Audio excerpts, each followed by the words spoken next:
लद्दाख में भारत चीन के बीच बढ़ते तनाव को देखते हुए पहले सेना ने स्वदेशी फाइटर जेट तेजस की दूसरी नई स्क्वाड्रन को भारतीय वायुसेना को समर्पित किया। उसके बाद असम के एक एयरबेस पर भारत के सबसे खतरनाक अमेरिकी हेलीकॉप्टर चिनूक को इमरजेंसी सेवाओं के लिए तैनात किया गया। लिहाजा भारत ने मौजूदा हालात को देखते हुए कश्मीर से सेना और आईटीबीपी के जवानों को भी लद्दाख में एलएसी के पास तैनात किया है। इसके अलावा थल सेना ने किसी भी स्थिति से निपटने के लिए आवश्यक युद्धक सामान सहित जवानों व अधिकारियों की अतिरिक्त तैनाती भी शुरू कर दी है। कुछ दिनों से प्रतिदिन 80 से 90 सैन्य ट्रक लद्दाख के अग्रिम इलाकों की तरफ जा रहे हैं। तोपखाना और टैंक भी भेजा गया है। मंगलवार को सेना की उत्तरी कमान के प्रमुख लेफ्टिनेंट जनरल वाईके जोशी भी ले पहुंच गए। हाल ही में सेना ने दुश्मनों के दांत खट्टे कर देने वाले सुखोई और मिराज जैसे अपने युद्धक विमान भी तैनात कर दिए हैं, मगर अब कारगिल जंग के दौरान पाकिस्तानी सेना के छक्के छुड़ाने वाली बोफोर्स तोपों की पूर्वी लद्दाख में वास्तविक नियंत्रण रेखा एलएसी पर तैनाती से संकेत मिलते हैं कि इस बार भारत चीन के किसी भी दबाव में नहीं आने वाला है। गलवान घाटी से चीन की सेना भले ही 2 किलोमीटर पीछे चली गई हो, लेकिन पेंगोंग झील के फिंगर फोर्ट क्षेत्र में चीनी सैनिक अभी भी जमे हुए हैं।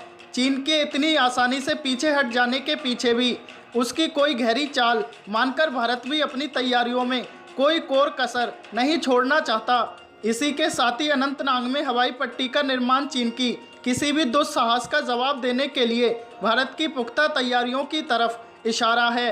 भारतीय सेना और चीनी सेना के बीच 6 दौर की वार्ता नाकाम होने के बाद 2 जून को हुई डिविजनल कमांडर स्तर की बातचीत भी बेनतीजा रही। अब पूर्वी लद्दाख में ब्रिगेडियर स्तर की अगली बैठक 6 जून को तय की गई है।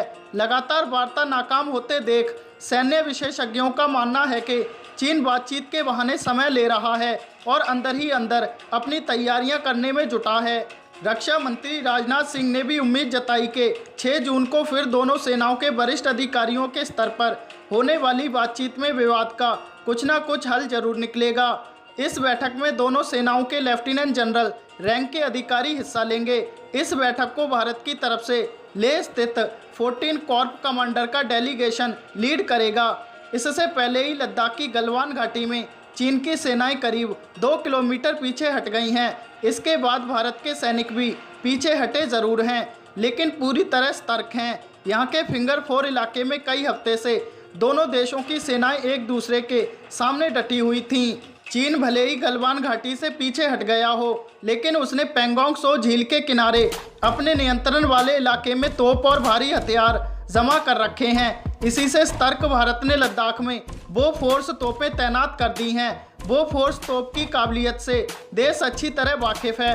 कारगिल जंग के दौरान बोफोर्स ने पाकिस्तानी सेना के छक्के छुड़ा दिए थे। इसके अलावा भारत ने एलएसी के नज़दीक 2 दिन पहले 3 किलोमीटर लंबी एक हवाई पट्टी का निर्माण बहुत तेजी से शुरू कर दिया है। इस हवाई पट्टी का निर्माण अनंतनाग के नज़दीक नेशनल हाईवे 44 पर किया जा रहा है, ताकि आपातकालीन स्थिति में यहां लड़ाकू विमानों को उतारा जा सके। देश में लॉकडाउन लागू होने के बावजूद इस हवाई पट्टी के महत्व को देखते हुए स्थानीय प्रशासन ने निर्माण से संबंधित सभी मंजूरी तुरंत जारी कर दी हैं। इसके अलावा सीमाई इलाके में सड़क निर्माण भी काफ़ी तेजी से किया जा रहा है।